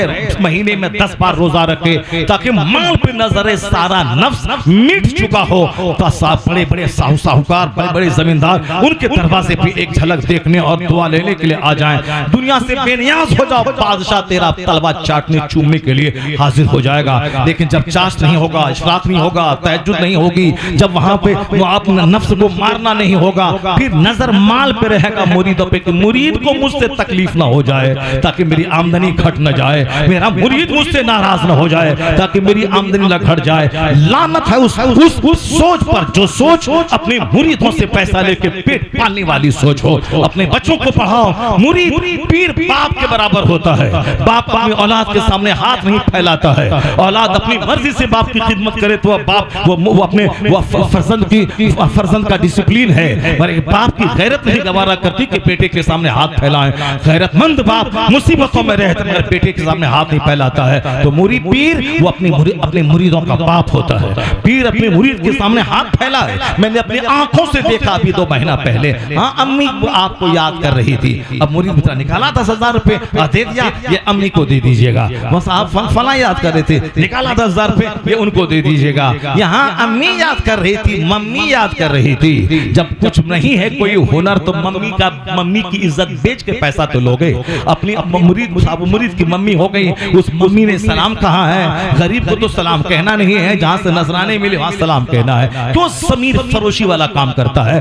अपने बेटे को आलिम बनाओ, खतीब बनाओ, मुकर्रिर बनाओ, मुसन्निफ बनाओ, मुदर्रिस बनाओ। अपने बेटे को जबरदस्त हाफिज कुरान बनाओ। अपने बेटे को मास्टर बनाओ, डीएम बनाओ, IAS ऑफिसर बनाओ, दारोगा बनाओ, ब्लॉक डेवलपमेंट ऑफिसर बनाओ, IPS बनाओ, बैरिस्टर बनाओ, लॉयर बनाओ। नौकरी करो, नौकरी से 1 लाख महीना वहां से कमाओ। फ्री में मुरीदों के घर पे जाओ, मुरीदों को बोलो कि तुमने टीवी नहीं निकाली, फिल्म देखना नहीं छोड़ा, मैं तेरे घर में नहीं आऊंगा। जब मुरीद जाने का मेरा पीर बाकमाल है, इसको हमारे पैसे की जरूरत नहीं है। वो तो एक बार नाराजगी का असर देखा चेहरे पे, सारी टीवी उठा के बाहर फेंक देगा। उसके घर में नमाज का माहौल पैदा हो जाएगा। जहां लालच है हक नहीं बोल पाएगा। लालच को हटा दे तो हक बोलेगा। तो तेरे एक एक जुमले से हजारों घरों में तकवा की रोशनी फैलती चली जाएगी। मुसलमान आपस में टूट गए, मुसलमान आपस में बिखर गए। गौस के नाम पे एक हो जाओ, गरीब नवाज के नाम पे एक हो जाओ, आला हजरत के नाम पे ही एक हो जाओ। आला हजरत के नाम बट गए, टुकड़े टुकड़े में बट गए। इसलिए हमारी कोई हैसियत नहीं रह गई। मस्जिद में अलग, कब्रिस्तान में अलग, साहब महफिल मिलाद में अलग, जलसा में अलग। तुम नहीं जानते हो हुजूर ने क्या फरमाया, ला तदखुलूनल जन्नह, जन्नत में नहीं जाओगे जब तक कि आपस में एक दूसरे से मोहब्बत नहीं करो।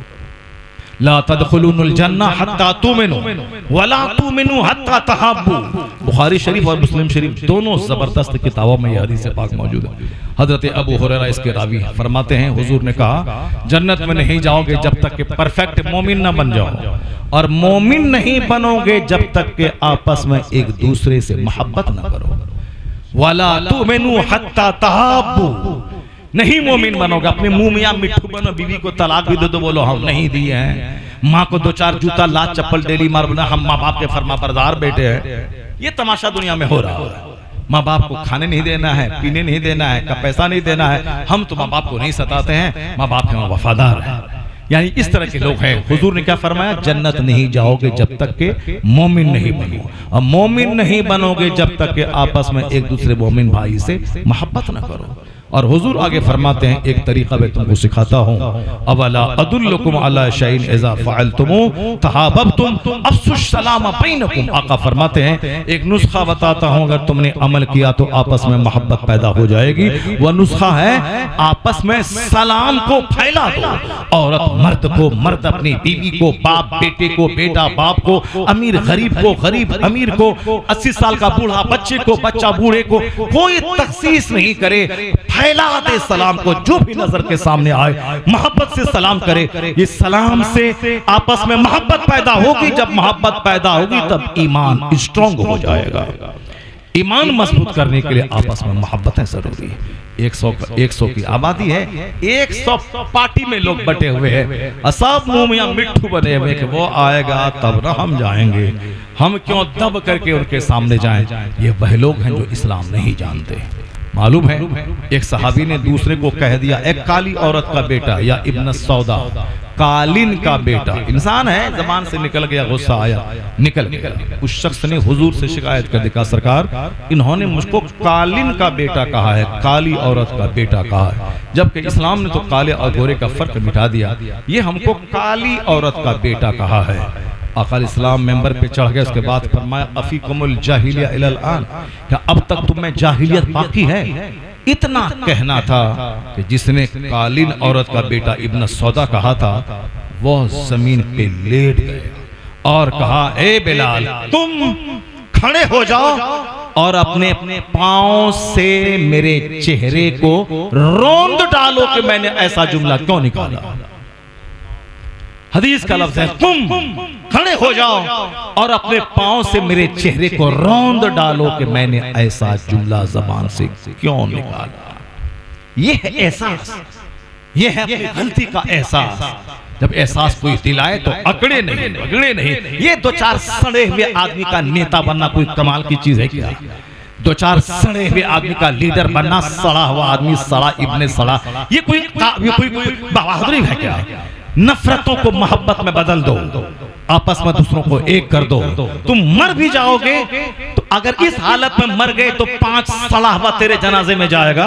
लेकिन अगर तुमने अपने नफ्स को कुर्बान करके, अगर गांव के सारे अमीर गरीब, सारे सुन्नी, काले गोरे, शेख जुल्हा पठान, सबको तुमने अपनी इज्जत को नीचे दबा के सबको एक कर दिया तो तेरे जनाजे में 5 सड़ा हुआ नहीं होगा, गांव के 500 लोग होंगे तेरी बख्शिश की दुआ करेंगे।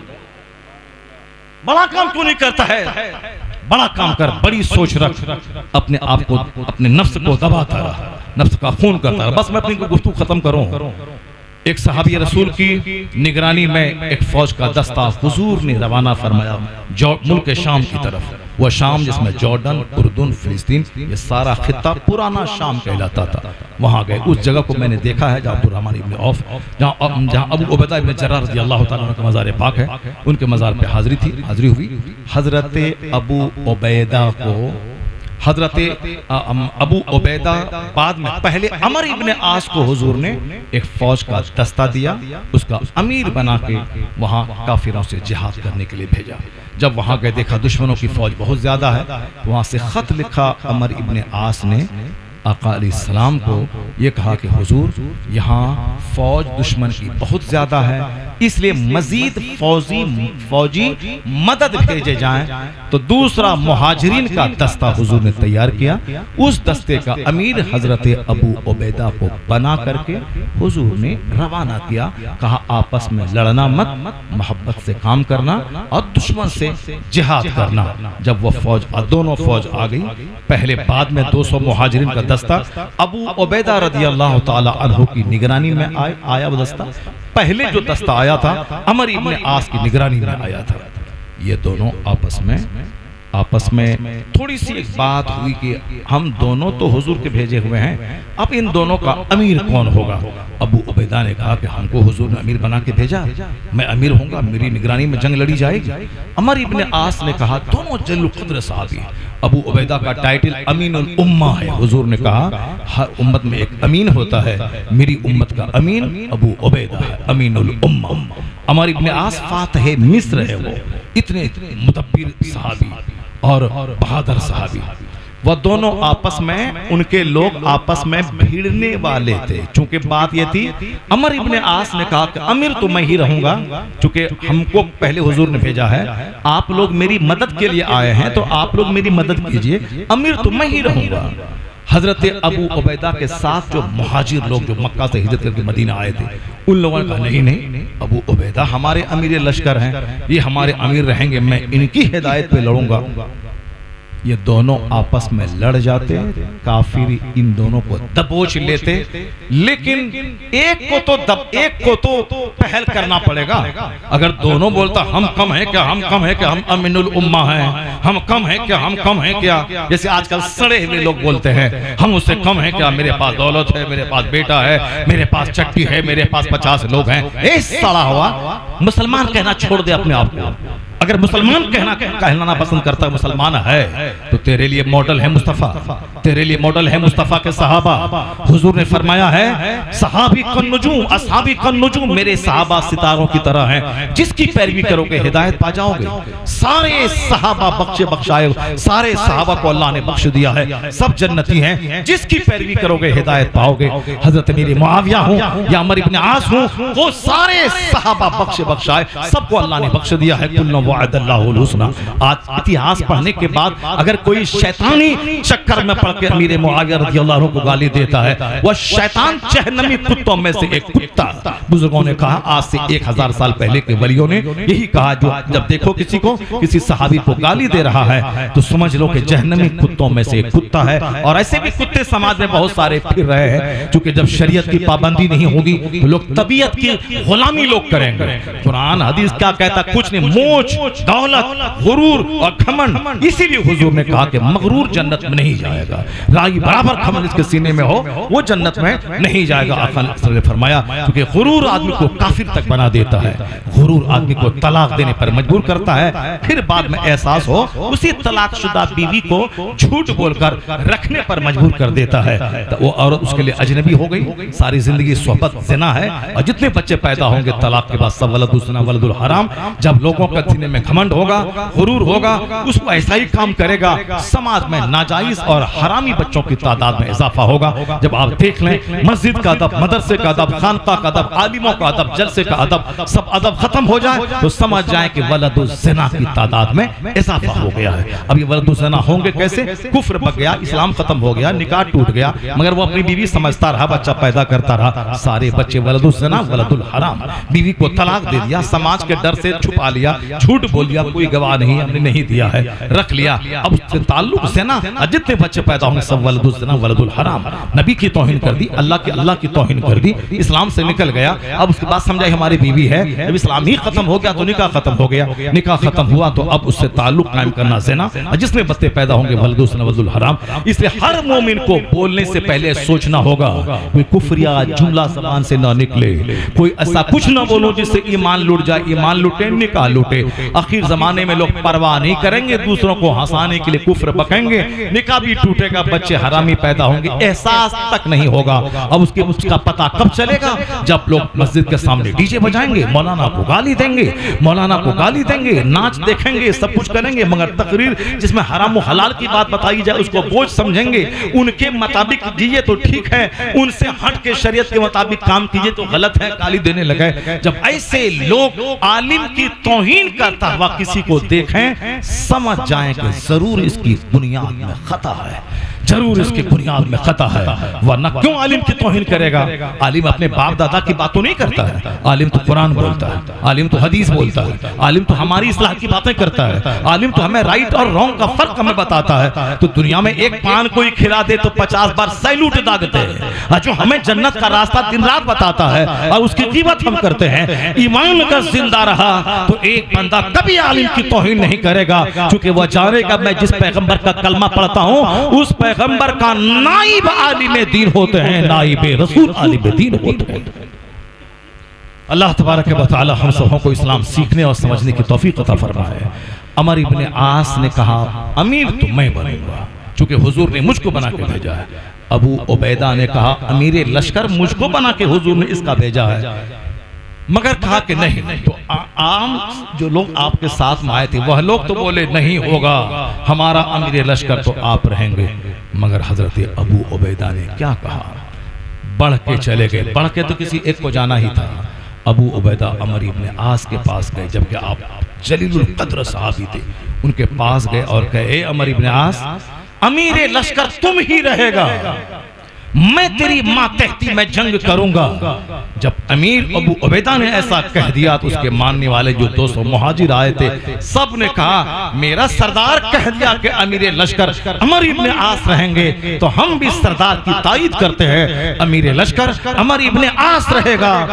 दोनों मिल के जो जंग की है, यहूदो नसारा कुफारो मुशरिकीन के नाकों चने चबाने पड़े और इस्लाम फतह हुआ। इस्लाम को फतह हासिल हुआ, ऐसी फतह हासिल हुआ कि किबले अव्वल गैरों के कब्जे से आजाद हुआ। अब पूरे तैयार पे इस्लामी सल्तनत का झंडा गड़ गया। और उसी तैयार में हजरत अबू उबैदा का मजार भी है, वही जॉर्डन की राजधानी अम्मान में, जहां मेरी हाजिरी भी हुई है। वही तैयार, वही बगल में इलाका टेढ़ सी मुर्दा समंदर का है, उसी के बाजू में फिलिस्तीन यरूशलेम जहां मस्जिद अक्सा है, बस वो सब एक ही एरिया है। वो एरिया है। हजरत अमर इब्न आस, अबू उबैदा दोनों सहाबी की कहानी क्या बताती है? अपनी अना का खून करना होगा, अपने घमंड और गुरूर को मिटाना होगा, पहल करना होगा, अपने आप को पहल करना होगा। जो सलाम में पहल करेगा उसके हिस्से में 99 नेकी मिलेगी, और जो सलाम का जवाब देने का इंतजार करेगा और जवाब देगा कि वो करेगा तो हम जवाब देंगे वालेकुमुस्सलाम व रहमतुल्लाहि व बरकातुहू। जो सलाम में पहल करेगा उसको 90 नेकी मिलेगी, और जो सलाम का जवाब देगा उसको सिर्फ 10 नेकी मिलेगी। क्योंकि सलाम करने वाला घमंड से पाक है। अल-बादिउ बिस्सलाम बरीउ मिनल किब्र, सलाम में पहल करने वाला घमंड से बरी है। बातें बहुत सारी हो सकती हैं, लेकिन जो बातें मैंने आप तक पहुंचा दी, ये हर समाज की जरूरत है। जिद पे नहीं अड़ा रहना है, घमंड पे नहीं अड़ा रहना है। मोहब्बत का प्रचार, मोहब्बत का पैगाम। ये मोहब्बत रोटी दोनों हाथ से पकती इस फार्मूले से नहीं होगा। हुजूर का फार्मूला है, तुम उससे मिलो जो तुमसे कटे, सिल मन कतअक, तुम उससे जुड़ो जो तुमसे कटना चाहता है, तुम उनको सलाम करो जो तुमसे बचना चाहता है, तुम उनको तोहफा दो जो तुमको नहीं देता है। यानी पहल करना होगा, आगे बढ़ना होगा। पहल करने के लिए सब्र का पत्थर सीने पर रखना होगा। और जिस दिन इस क्वालिटी के लोग समाज में पैदा हो गए, वह समाज मोहब्बतों का समाज होगा, वह समाज जन्नती समाज होगा, वह समाज नमाजी समाज होगा, वह समाज गरीब गुरबत में बादशाहत करने वाला समाज होगा। और इस्लाम यही चाहता है। सिर्फ भाषण देने से काम नहीं चलेगा। तकरीरें बहुत हो गई, अब जरूरत है उन सुनी हुई बातों को प्रैक्टिकल में अपनी जिंदगी में लाने की जरूरत है। दूसरों से उम्मीद नहीं करना कि वो चलेगा तब चलूंगा। आंखें बंद करके अपना चलना शुरू कर देना है, पहल अपनी तरफ से कर देना। कौन क्या कर रहा है हमको उससे मतलब नहीं, मुझको ये करना है। तो इस्लाम जैसी बड़ी दौलत अल्लाह ने आपको दी, अपने घर में इसका चर्चा कीजिए, उसका जिक्र कीजिए, बाल बच्चों की घुट्टी में इस्लाम पिलाइए, ताकि कोई लड़की का हुस्न, कोई दौलत आपके बच्चे के ईमान को चोरी न कर पाए। जब आप बार बार डेली इस्लाम, जन्नत, जहन्नम, हुजूर और अल्लाह का चर्चा करेंगे तो जरूर आपके बाल बच्चों के दिल में मुस्तफ़ा की मोहब्बत पैदा हो जाएगी। और यही मकसद तकरीर, मकसद फास है। अगर हुजूर की मोहब्बत पैदा हो गई तो किसी छोकरी की मोहब्बत में बंदा काफिर नहीं होगा। कौन नजरों में जचे देख के तलवा तेरा। आला हजरत की जबान में बस नबी से प्यार कीजिए, उससे मोहब्बत कीजिए। किसी दूसरे की थ्योरी व्योरी मत पढ़िए। हाँ, तो पैसा कमाने के लिए साइंस पढ़िए ताकि साइंस पढ़ाएं, जॉब मिले, मगर जिंदगी गुजारने का उसूल सिर्फ मुस्तफ़ा से लीजिए। ये कहते हुए उन्हें जाना, उन्हें माना, ना रखा गैर से काम, लिल्लाहिल हम्द में दुनिया से मुसलमान गया। अल्लाह तबारक व तआला हमको और आपको सबों को अपने नबी से सच्चा प्यार करने की तौफीक अता फरमाए। तमाम घमंड गुरूर मिटा करके आजिज़ी खाकसारी की ताबीर बनने की तौफीक अता फरमाए। हमें अपने बाल बच्चों के सामने हमेशा इस्लाम और सुन्नियत की बात सुनाने और सिखाने की तौफीक अता फरमाए, आमीन। तकरीर थोड़ी लंबी हो गई होगी, हबीबुल्लाह भाई का आप इंतज़ार कर रहे होंगे। अल्लाह तबारक व तआला हम सबों को वाज सुनने, वाज पर अमल करने की तौफीक अता फरमाए, आमीन। व आखिर दावाना अनिल हम्दुलिल्लाहि रब्बिल आलमीन। अस्सलामु अलैकुम।